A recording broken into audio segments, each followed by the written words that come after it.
प्यारे बच्चों, सबको नमस्कार.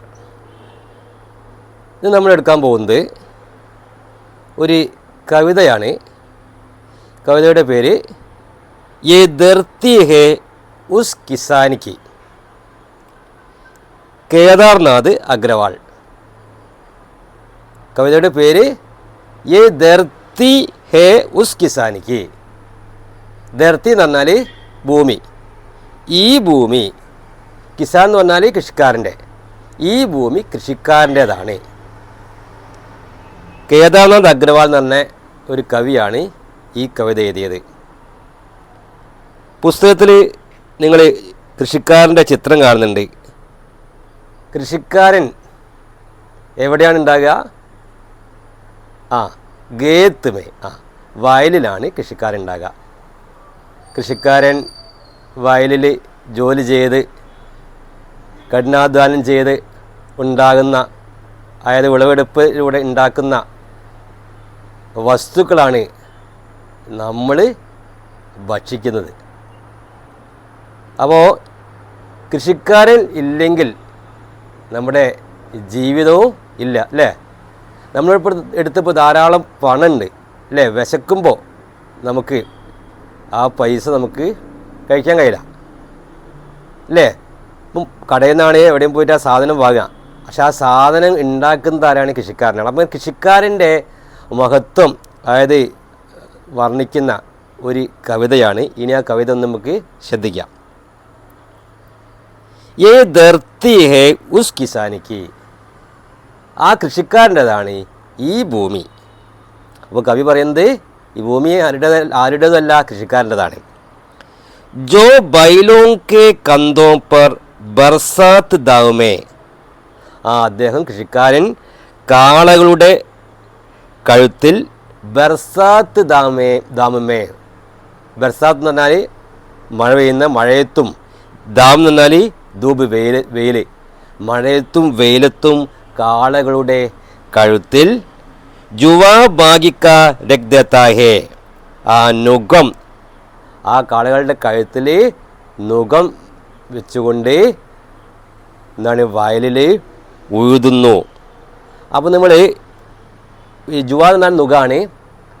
നമ്മളിപ്പോൾ നമ്മുടെ നാട്ടിൽ ഇങ്ങനെയുള്ള കാഴ്ചകൾ നമ്മൾ കാണില്ല. വർഷങ്ങൾക്ക് മുമ്പ് നമ്മളെ കേരളത്തിൽ കൃഷിയിടങ്ങളിൽ ഞാനൊക്കെ എൻ്റെ കുട്ടിക്കാലത്ത് ഇങ്ങനെ കാള പൂട്ടുന്നതും ഒക്കെ ഇപ്പോഴും ചില ഉൾപ്രദേശങ്ങളിലൊക്കെ ഉണ്ട്, എന്നാലും വളരെ അപൂർവമായ കാഴ്ചയാണ്.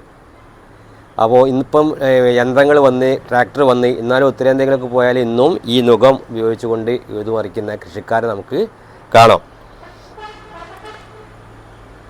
അപ്പോൾ ജുവാ ബാഗിക്ക രക്താത്താകെ ഗൂന് ചാട്ടത്തി ഹുയി വായുമേ, രക്തം ഉണക്കുന്ന കാറ്റിൽ എന്ന് പറഞ്ഞാൽ രക്തം പൊടിഞ്ഞ് അത്രയും കഠിനാധ്വാനം ചെയ്യുന്നതാണ് ഈ വരികളിലൂടെ കവി പറയുന്നത്.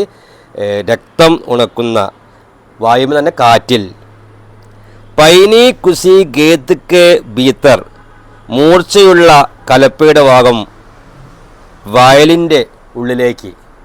അപ്പോൾ കലപ്പ ഒരു മൂർച്ചയുള്ള ഭാഗം ഉണ്ടാവും, അത് വയലിൻ്റെ ഉള്ളിലേക്ക്. ദൂർ കലേജെ തക് ലേജാക്കർ, ദൂരെ ആഴത്തിലേക്ക് കൊണ്ടുപോയിട്ട്, ദൂർ കലേജെ തക് ലേജാക്കർ ജോത്ത് ഡാൽത്താഹേ മിട്ടിക്കോ പാംസ് ഡാൽക്കർ, അതായത് മണ്ണ് ഉഴുതുമറിക്കുകയാണ്. പാംസ് ഡാൽക്കർ ഔർ ബീജ് ഫിർ ബോ ദേത്താ ഹേ, വിത്ത് വീണ്ടും വിതയ്ക്കുന്നു. അപ്പോൾ കൃഷിക്കാരൻ കൃഷി ചെയ്യുന്ന രീതി എങ്ങനെയാണെന്നുള്ളതാണ് ഈ കവിതയിലൂടെ കവി വർണ്ണിക്കുന്നത്.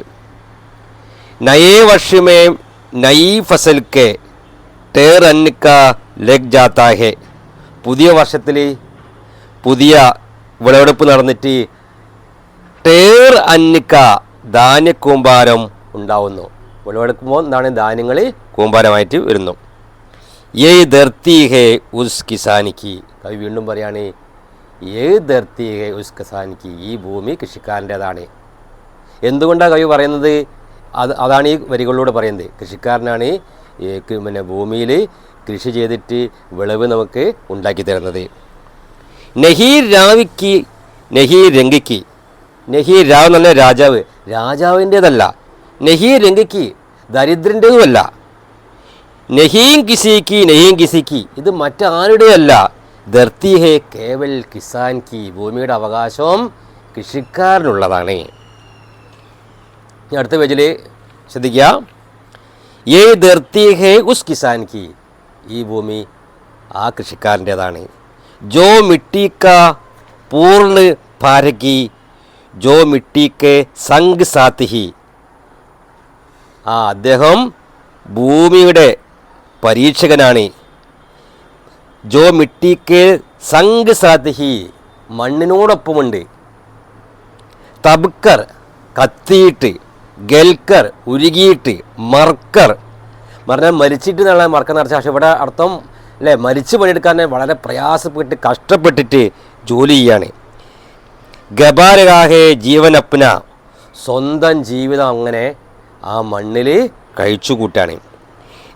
ദേഖ് രഹാഹെ മിട്ടിമേൻ സോനേക്ക സപ്ന, എന്തിന് കാണുകയാണ് മനസ്സിൽ. എന്താണ്? സോനേക്ക സ്വപ്ന, സ്വർണത്തിൻ്റെ സ്വപ്നം അല്ലേ. സ്വർണത്തിൻ്റെ സ്വപ്നം, വിളവ്, കൃഷിക്കാരനെ സംബന്ധിച്ച് ആ വിളവ് നമ്മൾ സ്വർണത്തിൻ്റെ കാട്ടും വില മതിക്കുന്ന സംഭവമാണ് വിളവ്. മിട്ടിക്ക് മഹിമ ഗാത്താ ഹേ, മിട്ടിക്ക് മഹിമ, മണ്ണിൻ്റെ മഹിമ പാടാണ്. മിട്ടിക്കെ ഹി അന്തസ്ഥൽമേം, മണ്ണിൻ്റെ ഉള്ളിൽ. അപ്പനെ തൻകി ഗാദ് മിലാക്കർ, അപ്പനെ തൻകി സന്നിൻ്റെ ശരീരം, ഗാദ് മിലാക്കർ, ഗാദ് എന്ന് പറഞ്ഞാൽ വളമാണ്, എന്നാൽ ശരീരം വളമായി മാറാറുന്ന അത്രയും കഠിനമായി അധ്വാനിച്ചിട്ട് പരിശ്രമിച്ചിട്ട് മിട്ടിക്കോ ജീവിത് രക്താഹേ, മണ്ണിന് ജീവനുള്ളതാക്കുന്നു. അപ്പം മണ്ണിന് ജീവൻ ഉണ്ടാക്കുന്നവരാണ്? കൃഷിക്കാരനാണ്. ഗുദ് ജീത്താഹേ, സ്വയം ജീവിക്കുന്നു. യേ ധർത്തി ഹേ ഉസ് കിസാൻ കി, അങ്ങനെ ഈ ഭൂമി കൃഷിക്കാരൻ്റേതാണ്. അങ്ങനെ ഈ കവിതയിലൂടെ എന്തുകൊണ്ടാണ് ഈ ഭൂമി കൃഷിക്കാരൻ്റേതാണെന്ന് കവി പറയുന്നത് നമ്മളോട് കവി ഈ കവിതയിലൂടെ വിവരിക്കുകയാണ്. അപ്പോൾ ഈ ഭാഗം ഒന്ന് ക്ലിയറായി ഉണ്ടാവുമെന്ന് വിചാരിക്കുന്നത്. ഇതിൻ്റെ വർക്ക്ഷീറ്റുകളൊക്കെ നമുക്ക് അടുത്ത ഒരു വീഡിയോയിൽ ചെയ്യുന്നതാണ്. അപ്പോൾ ഇന്നത്തെ ക്ലാസ് കേട്ട എല്ലാവർക്കും बहुत बहुत धन्यवाद. अगला कक्षा में मिलेगा. Okay bye.